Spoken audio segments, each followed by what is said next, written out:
Olá, sejam todos bem-vindos a mais uma aula, que é o professor Mike Malcher, e a aula de hoje dá continuação à aula passada, que foi do processo de socialização, e dentro do processo de socialização nós vamos ver o papel das instituições sociais. Quando ouvimos o termo instituição, logo pensamos em prédios e organizações como hospitais e escolas.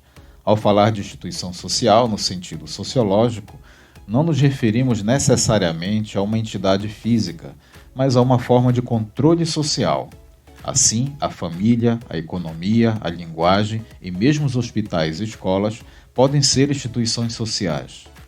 Tendo seu caráter social, geralmente as pessoas acabam por não perceber que as instituições são formas de controle. Essas diversas instâncias da sociedade educam os indivíduos para serem sujeitos sociais, e sem elas, não aprendemos a viver entre nossos pares. Mas antes, o que são instituições sociais? As instituições sociais são estruturas estáveis, com padrões, papéis e funções bem definidas em uma sociedade. Para Emile Durkheim, as instituições possuem um papel pedagógico, ou seja, de ensinar o indivíduo como ser parte da sociedade em que nasceu. Neste sentido, as instituições sociais cumprem um papel de socialização. Portanto, as instituições sociais servem como uma forma de dar ordem às relações sociais. Este controle, entretanto, não é sempre sentido pelas pessoas.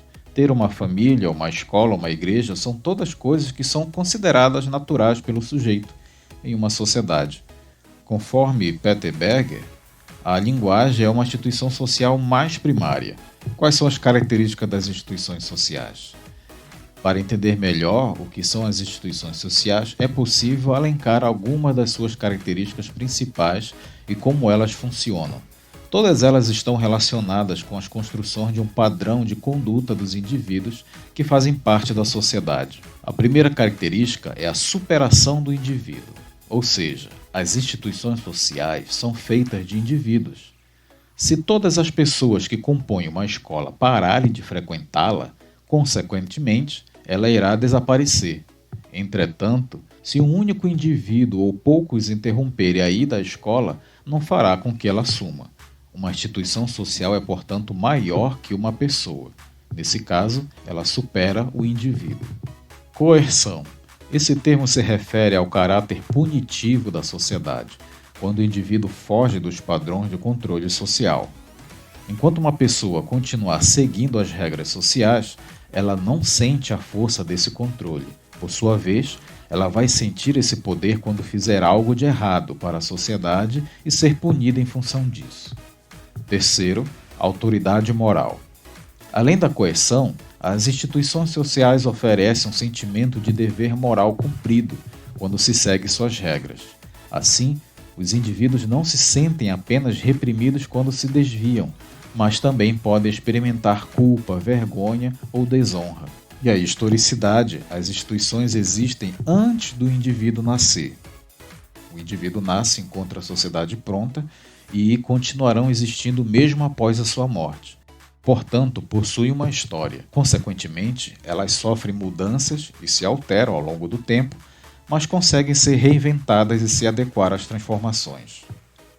Essas são apenas algumas das características das instituições sociais, mas mostram seu caráter pedagógico de ensinar o indivíduo aquilo que é adequado socialmente. É a partir dessas instituições que aprendemos a ser quem somos, desde a capacidade de falar, comer, se relacionar, fazer amizades, trabalhar e outras atividades essenciais à vida. Exemplo de instituições sociais. Então existem muitas instituições sociais, todas elas com características próprias, mas também interligadas. Elas cumprem a função de socialização e de oferecer um modelo de comportamento adequado aos indivíduos. A primeira delas é a família. A família é uma instituição primária que dá os primeiros contextos da socialização do indivíduo. Embora ela seja diversificada, existe um modelo de família que é respeitada como o padrão mais adequado. Somado a isso, essa família nuclear, que é esse padrão, é associada ao sentimento de harmonia e amor que segue a regra do pai, a mãe e os filhos. A igreja. Por mais que nem todas as pessoas possam ir à igreja como um espaço físico, essa instituição social possui um grande poder de organizar, controlar e socializar os indivíduos.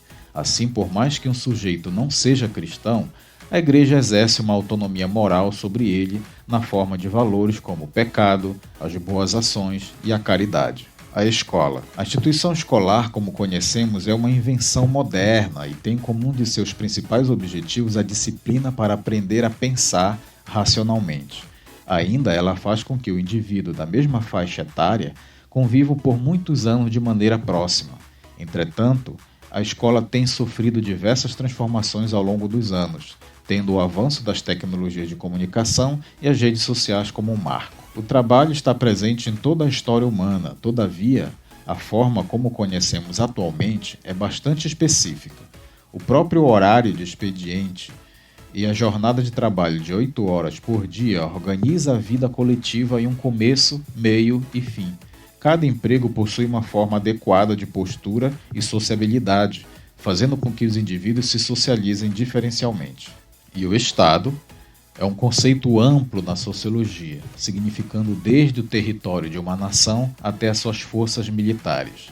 Entretanto, o aparelho estatal também é o controle social que exerce em toda a população nos mais diferentes níveis.